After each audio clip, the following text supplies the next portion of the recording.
Assalamualaikum warahmatullahi wabarakatuh. Alhamdulillahi rabbil alamin wa bihi nasta'inu ala umuri dunya waddin. Sallallahu ala nabiyyina wa sayyidina Muhammadin wa ala alihi wa sahbihi ajma'in. Amma ba'd. Kita panjatkan puja dan puji syukur kehadirat Allah Subhanahu wa taala. Pada kesempatan pagi menjelang siang yang berbahagia kali ini, tanggal 16 Ramadan 1443 Hijriah, atau yang bertepatan dengan tanggal 18 April 2022, kita masih kembali diberi kekuatan, kesehatan, hidayah serta taufik dari Allah Jalla wa Ala, sehingga kita bisa kembali mengikuti kajian rutin Senin pagi di Masjid Manarul Ilmi di Komplek Pondok Pesantren Tunas Ilmu di Desa Kedung Buluh, Purbalingga ini. Kita berharap semoga Allah Azza wa Jalla berkenan untuk melimpahkan kepada kita semuanya ilmu yang bermanfaat, sehingga bisa kita amalkan sebagai bekal untuk menghadap kepada Allah Jalla wa'ala. Allahumma amin. Salam dan salam semoga senantiasa tercurahkan kepada junjungan kita Nabi Agung Muhammad Sallallahu Alaihi Wasallam, pada keluarganya, sahabatnya, dan umatnya yang setia mengikuti tuntunannya hingga di akhir nanti. Ibu-ibu yang kami hormati dan juga segenap pendengar serta pemirsa yang mudah-mudahan dirahmati oleh Allah Azza wa Jalla. Alhamdulillah kita bisa kembali mengikuti kajian fikih, doa dan zikir.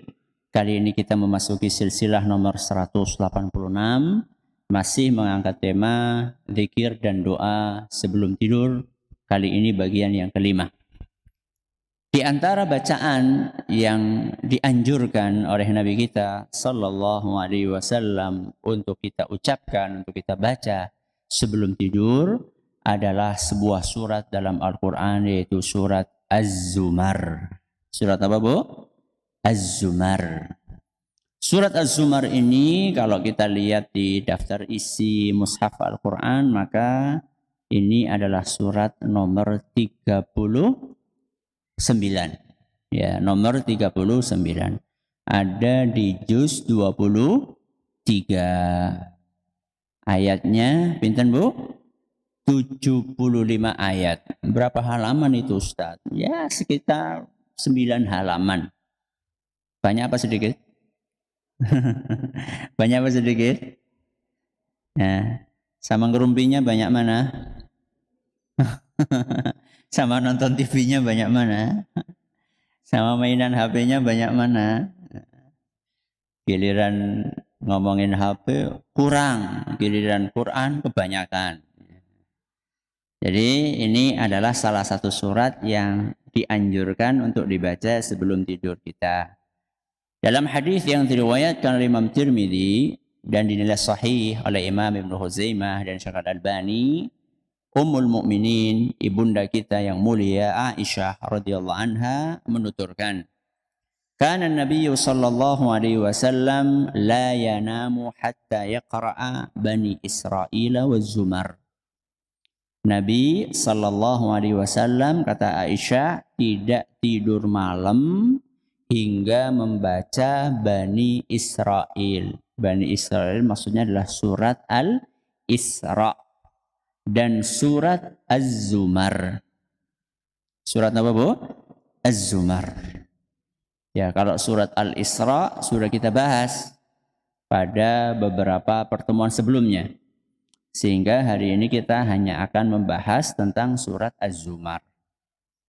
Nah, surat Az-Zumar ini mengapa dibaca sebelum tidur? Ya tentunya kalau ditanya seperti itu ya karena Rasulullah SAW baca.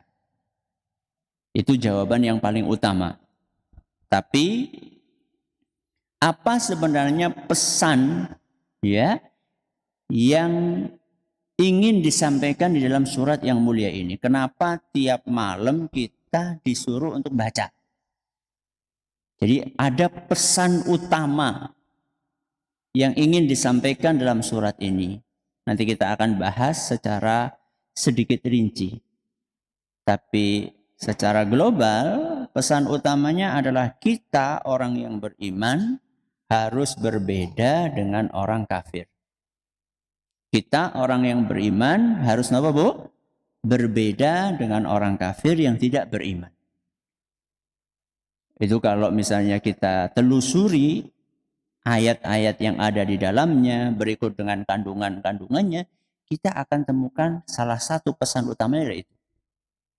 Kenapa kita harus beda? Karena nanti di akhirat kita juga beda. Apa bedanya Bu di akhirat? Orang yang beriman sama orang kafir di akhirat bedanya apa? Yang satu masuk surga, yang satu masuk neraka. Surga sama neraka beda atau sama? Ya beda lah. Surga itu isinya adalah segala jenis kenikmatan, sedangkan neraka adalah segala jenis kesengsaraan. Masa tempat yang isinya kenikmatan, isinya sama dengan tempat yang isinya kesengsaraan? Ya tidak mungkin lah. Ya.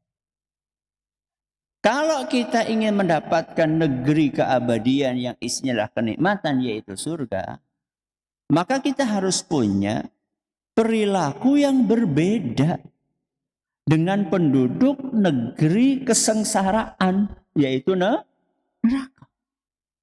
Ya. Tidak mungkin sama. Wong tempatnya berbeda, balasannya berbeda. Yang satu isinya adalah apapun bisa dinikmati, yang satu isinya adalah segala bentuk azab dan siksa. Untuk masuk ke salah satunya, itu ada tipenya masing-masing. Orang beriman itu punya sifat-sifat tertentu yang memang membuat mereka layak untuk dimasukkan ke surga. Sedangkan orang kafir yang tidak beriman, mereka juga punya sifat-sifat tertentu yang memang membuat mereka jadi layak dimasukkan kemana Bu? Neraka. Baik, ini kira-kira kandungannya. Jadi setiap malam kita ini diingatkan saat membaca surat Az-Zumar ini kita diingatkan bahwa besok kita harus punya perbedaan sifat ya dengan orang-orang yang tidak beriman. Kita orang beriman harus punya sifat 1, 2, 3, di sini disebutkan ada 8. Ya perbedaannya ada 8. Ya. Besok hindari sifat-sifat tercela ini karena itu bukan sifatnya orang yang beriman. Ini sifatnya orang yang kafir. Ya. Ini kira-kira kandungan atau tema utamanya seperti itu. Nah sekarang kalau bisa kita bagi surat Az-Zumar yang terdiri dari 75 ayat ini bisa kita bagi bagian pendahuluan, ini poin yang pertama, kemudian isinya, ini poin yang kedua, dan bagian penutup.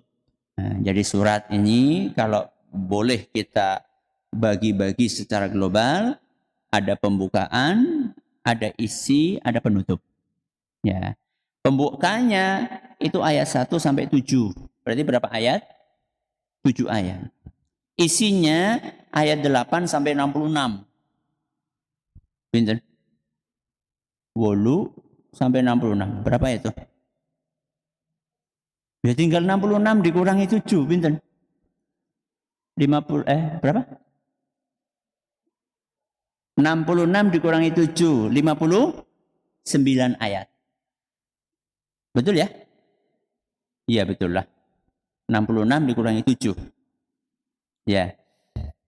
Kemudian penutupnya itu ayat 67 sampai 75. Ya, 67 sampai 75. Baik. Sekarang kita bahas 3 kandungan global ini. Yang pertama mukaddimahnya. Ayat 1 sampai 7 isinya pendahuluan. Apa? Allah Azza wa Jalla berfirman, Allah Subhanahu wa taala berfirman, Bismillahirrahmanirrahim, Tanzilul kitabi minallahil azizil hakim. Inna anzalna ilaikal kitaba bil haqqi fa'budillaha mukhlishan lahuddin.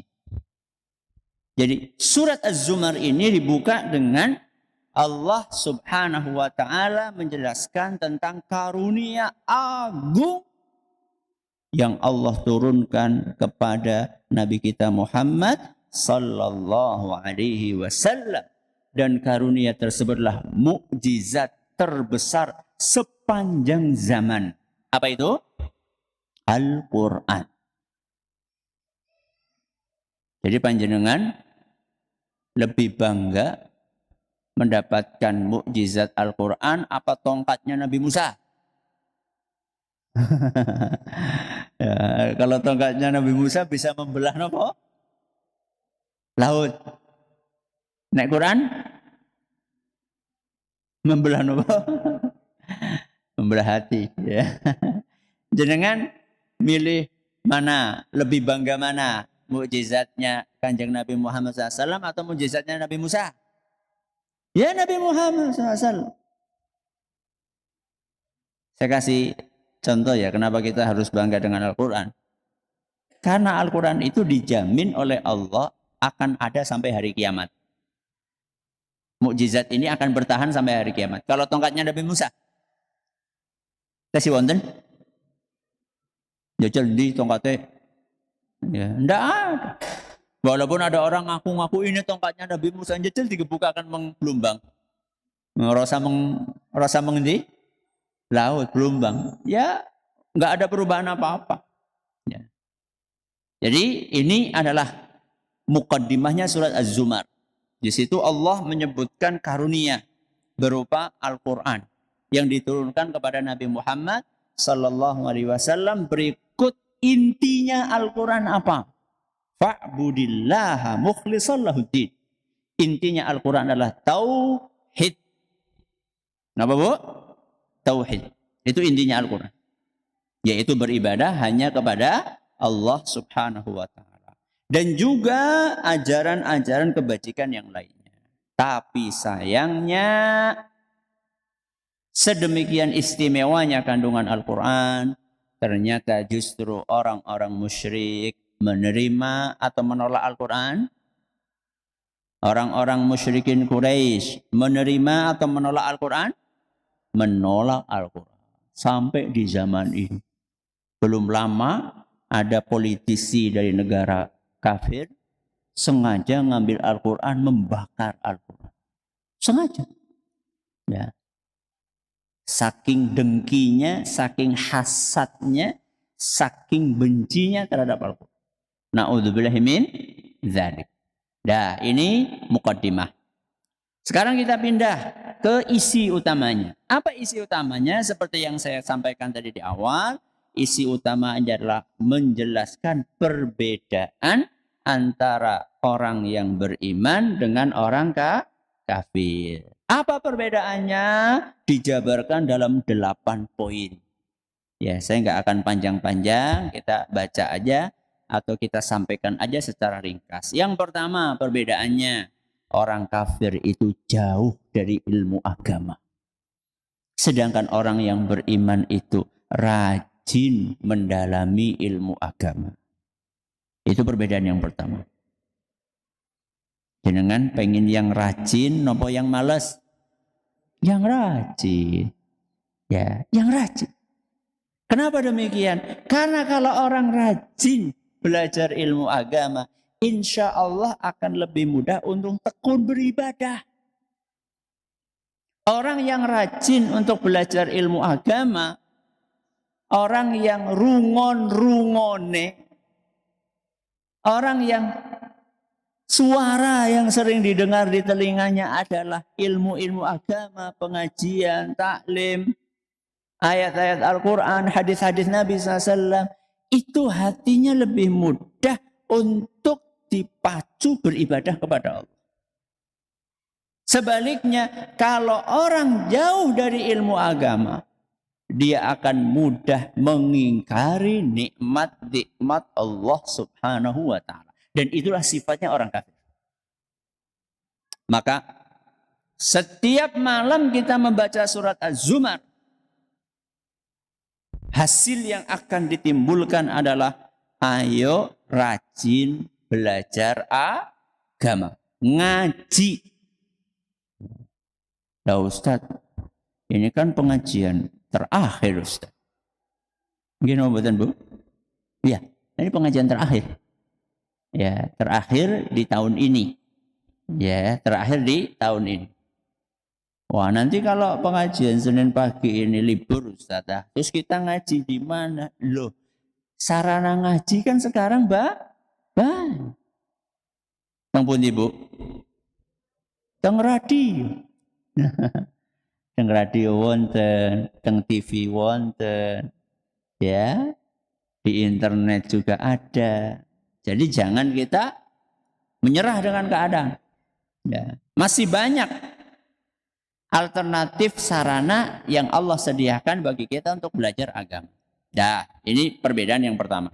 Yang kedua, apa perbedaannya? Orang kafir mereka tenggelam dalam kesyirikan. Sedangkan orang yang beriman setia dengan tauhid.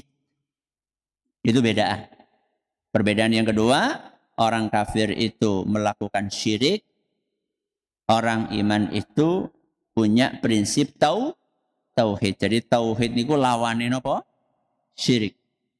Kalau tauhid itu hanya beribadah kepada Allah, kalau syirik itu menyembah selain Allah. Selain Allah niku napa? Selain Allah niku napa, Bu?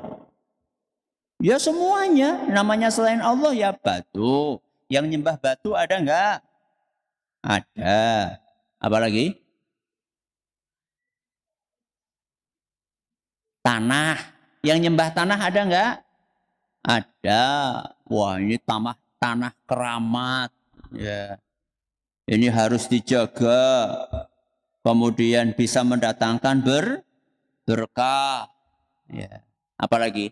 Batu, tanah, pohon. Ya, ada enggak yang nyembah pohon? Ada.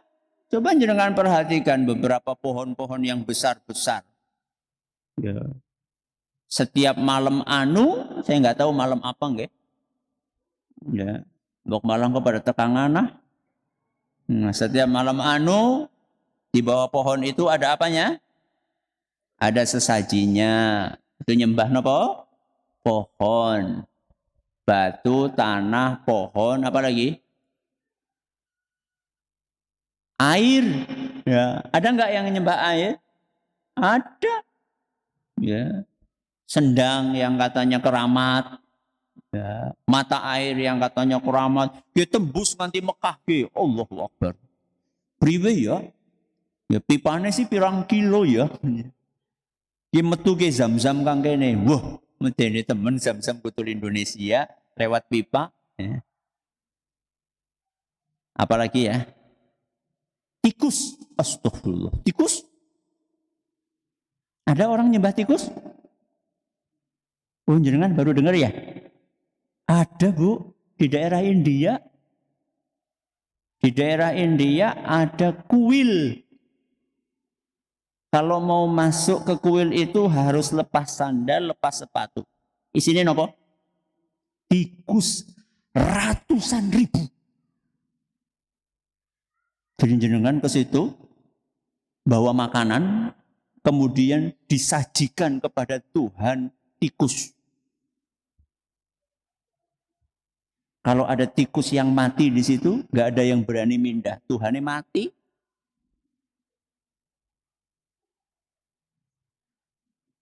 Tikus ribuan sih ambune kayak ngapa? Ya orang ngerti. Saya nggak pernah ke sana dan nggak mau ke sana. Kita aja di rumah ada tikus 5 saja sudah napa, Bu? Sudah pusing ratusan ribu. Dan itu disembah, Bu. Disembah-sembah, disujudi, bayangkan, sujud kepada tikus. La haula wala quwata illa billah. Ini yang kedua berbeda. Yang ketiga, perbedaannya orang kafir itu hatinya keras. Orang yang beriman hatinya, kebalikannya keras apa? Lembut. Nah, taunya Ustadz, keras atau lembut bagaimana Ustadz? Taunya keras atau lembut, tandanya hati orang keras susah menerima nasihat. Tandanya orang hatinya lembut, mudah menerima nasihat. Ya bahasanya dewek ya gampang diomongi. Nek hatinya keras berarti angel diomongi. Itu perbedaan. Yang keberapa ini? Berapa ya? Yang ketiga. Jadi orang-orang kafir dibacakan ayat Al-Quran, tidak tersentuh. Dikasih nasihat, nggak tersentuh. Dikasih wejangan, nggak tersentuh. Tapi orang yang beriman, sekali mendengar nasihat, maka mudah untuk menerima. Sekalipun yang menyampaikan itu barangkali orang lain yang belum dia kenal. Apalagi yang menyampaikan adalah orang yang sudah dia kenal keilmuannya, ulama, ustadz, mubaligh, dai. Itu cirinya orang yang beriman. Dah.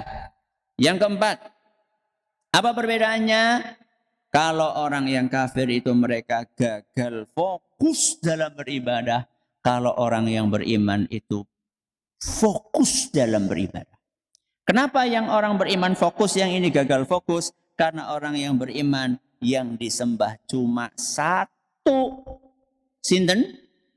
Allah. Kalau orang kafir yang disembah banyak. Iku sepian pira mau? Ratusan ribu priwe jajal. Ya, nek tikusé rebutan panganan sing dimenangaken sing endi jajal. Ya. Orang-orang kafir mereka gagal fokus dalam beribadah karena yang disembah banyak. Kalau orang yang beriman yang disembah satu sehingga mereka bisa fokus di dalam menjalankan ibadah kepada satu Tuhan itu yaitu Allah Subhanahu wa taala.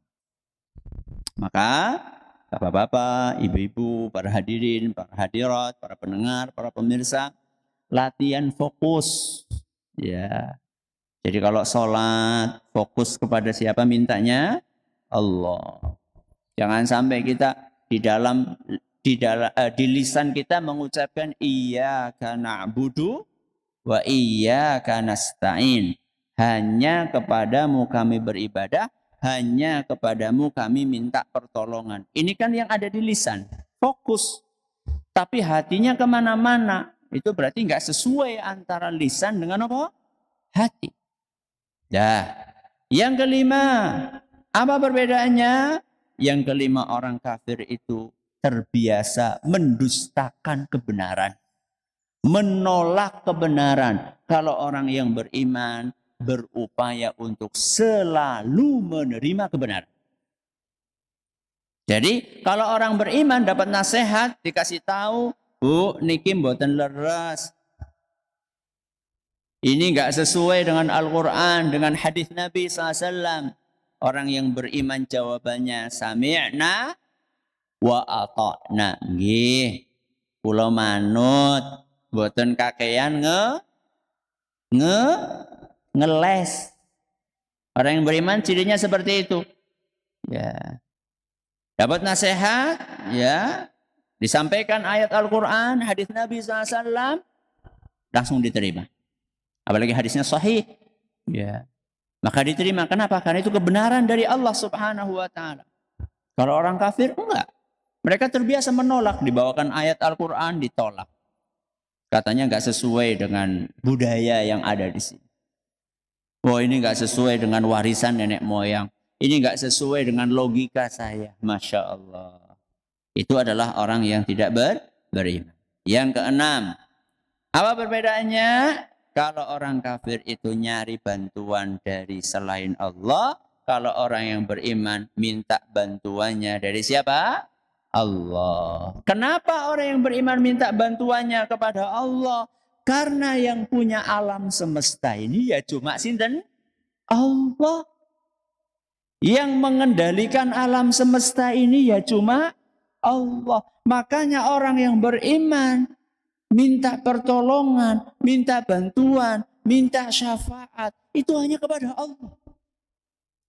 Bukan kepada selain Allah Subhanahu wa ta'ala. Makanya tadi di surat Al-Fatihah, apa yang dibaca, Bu? Iyyaka na'budu wa iyyaka nasta'in. Hanya kepadamu kami beribadah dan hanya kepadamu kami minta pertolongan. Yang ketujuh, perbedaannya apa? Orang kafir suka menyia-nyiakan kesempatan, sedangkan orang yang beriman berusaha memanfaatkan waktu sebaik-baiknya. Karena orang yang beriman mengamalkan firman Allah Subhanahu wa ta'ala, فَإِذَا فَرَغْتَ Fansab. Seandainya engkau selesai melakukan sebuah kebajikan, lanjutkan dengan melakukan kebajikan lainnya. Contoh, panjenengan tadi di rumah sudah nyuci belum, Bu? Udah jemur? Sudah nyuci, itu adalah kebaikan. Selesai nyuci, jemur, kebaikan atau tidak? Kebaikan. Setelah itu siap-siap berangkat ngaji. Kebaikan atau tidak? Kebaikan. Sampai di masjid ini sholat sunnah. Kebaikan atau bukan? Kebaikan. Setelah sholat sunnah, nunggu ustadznya belum datang. Baca Quran apa ngobrol? Wau nopo? Ya campuran Ustaz. Ya, nunggu. Kemudian setelah itu mulai pengajian. Kebaikan atau bukan?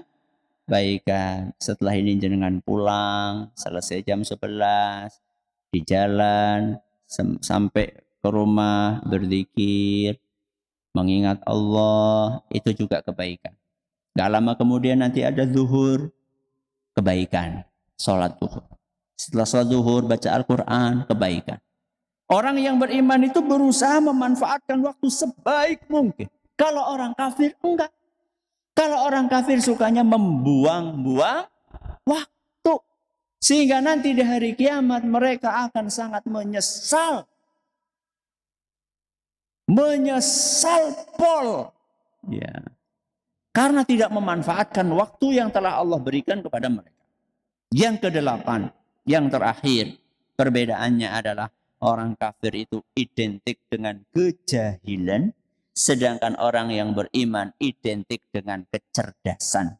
Kenapa orang yang beriman dikatakan cerdas? Karena menyembah hanya Allah, sedangkan orang yang kafir kenapa identik dengan kejahilan atau kebodohan? Karena mereka menyembah selain Allah. Selesai isi inti utama dari surat ini ayat 8 sampai 66, terakhir 7 sampai 75. Apa isinya? Isinya adalah menjelaskan balasan yang Allah sediakan untuk orang yang beriman dan balasan yang Allah sediakan untuk orang kafir. Balasan untuk orang yang beriman adalah surga. Balasan untuk orang kafir adalah neraka. Orang kafir akan digiring ke neraka dalam keadaan hina dina setinggi apapun dulu jabatannya ketika di dunia. Sedangkan orang yang beriman, mereka akan diantarkan menuju ke surga dengan penuh penghormatan, dengan penuh kemuliaan. Sekalipun dahulu ketika di dunianya tidak punya jabatan apa-apa. Sekalipun dulu ketika di dunianya tidak dipandang oleh masyarakat. Tapi rajin untuk beribadah kepada Allah. Maka orang yang seperti ini akan dimuliakan oleh Allah Subhanahu wa ta'ala. Setinggi apapun jabatan, setinggi apapun kedudukan, setinggi apapun keturunan, kalau tidak diiringi dengan takwa, di akhirat tidak ada gunanya. Di akhirat tidak ada gunanya. Saya katakan seperti ini bukan berarti orang Islam nggak perlu menjabat, orang Islam nggak perlu terhormat ketika enggak, bukan seperti itu. Tapi jabatan jenengan itu untuk apa? Kedudukan jenengan untuk apa? Keturunan jenengan untuk apa? Kalau seandainya jabatan, keturunan, kedudukan, prestis jenengan, nama harum jenengan, itu digunakan untuk kebaikan, untuk mencari pahala dari Allah, maka mudah-mudahan jenengan nanti di hari kiamat akan terhormat. Akan diiring untuk masuk ke dalam surga. Tapi seandainya jenengan ketika di dunianya memanfaatkan jabatan-jabatan itu justru untuk korupsi, justru untuk merendahkan orang lain, maka jangan harap kemuliaan yang di dunia sementara ini akan jenengan dapatkan nanti di akhirat. mustahil. Inilah kira-kira isi dari surat Az-Zumar. Pelajaran utamanya sebagai orang yang beriman, kita harus punya sifat yang berbeda dengan orang-orang yang tidak beriman. Orang yang beriman harus berperilaku baik, harus bertutur kata baik, harus beribadah dengan baik, berbeda dengan orang yang tidak beriman. Itulah kira-kira apa yang bisa kita pelajari hari ini. Dan ini sebagaimana yang saya sampaikan tadi adalah pertemuan terakhir di tahun ini. Insya Allah nanti kita akan bertemu lagi di bulan apa Bu? Dzul Qa'dah. Dzul Qa'dah. Jadi liburnya Ramadan sama apa? Syawal. Ya, liburnya Ramadan sama Syawal. Nanti kita masuk lagi bulan Dzul Qa'dah. Tanggal pinten lah, jenengan lihat tanggalan aja. Senin pertama bulan Dzul Qa'dah. Ya. Bulan Dzul Qa'dah sih bulan apa? Ya dideleng kalendere. Ya masa wong Islam orang ngerti bulan Dzul Qa'dah sih kepriwe. Ya dilihat nanti di kalender Senin pertama bulan Dzul Qa'dah itu insya Allah kita akan mulai lagi pengajian di masjid ini. Mudah-mudahan bermanfaat apa yang kita pelajari. Masih ada waktu tersisa. Silahkan kalau ada pertanyaan bisa disampaikan. Baik, terima kasih Ustaz. Jazakallah khairan atas materi yang telah disampaikan. Kami bacakan pertanyaan yang telah masuk. Bismillah. Assalamualaikum warahmatullahi wabarakatuh. Waalaikumsalam.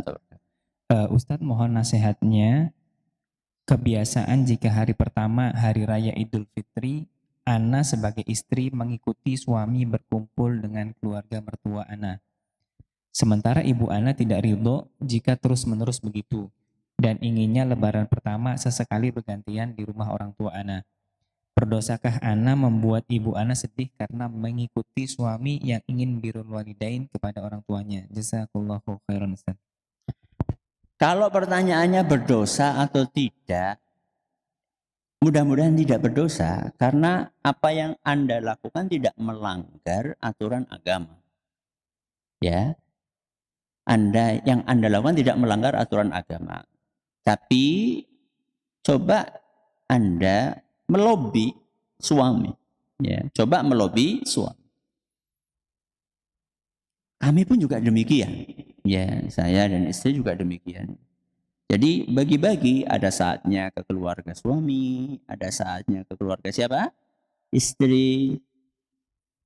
Dan insya Allah orang tua itu bisa memaklumi lah.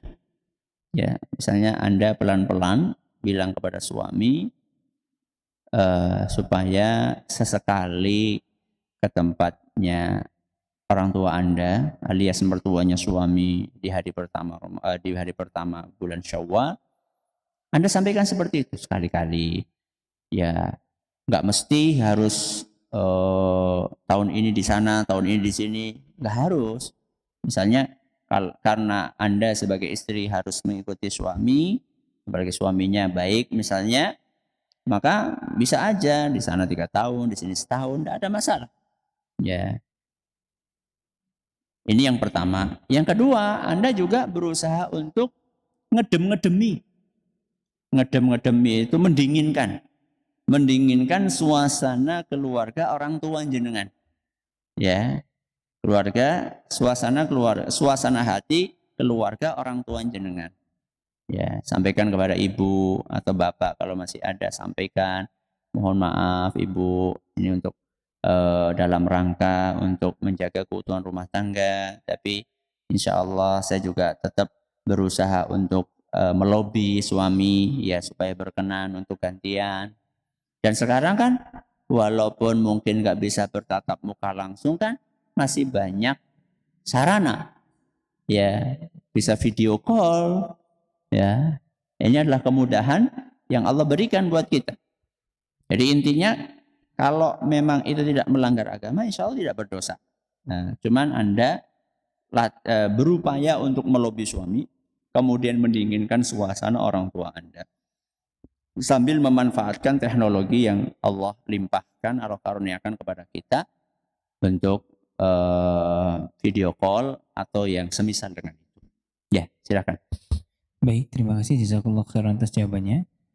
Pertanyaan berikutnya dari hamba Allah. Assalamualaikum Ustaz. Waalaikumsalam warahmatullahi wabarakatuh. Ustaz, terkait orang yang paling sering merasa kenyang di dunia akan terkena ancaman rasa lapar di akhirat. Apakah hal tersebut merupakan anjuran bagi kita untuk memperbanyak puasa dan makan secukupnya? Terima kasih atas jawabannya. Kalau anjuran untuk puasa kan memang banyak. Ya, anjuran untuk puasa kan memang dalilnya banyak. Di antaranya hadis Nabi SAW yang menyebutkan bahwa orang yang rajin puasa nanti di surga akan masuk lewat pintu khusus. Namanya pintu apa, Bu? Royan. Pintu apa? Royan. Itu khusus bagi orang berpuasa. Adapun anjuran untuk makan secukupnya juga banyak hadis, ya. Jadi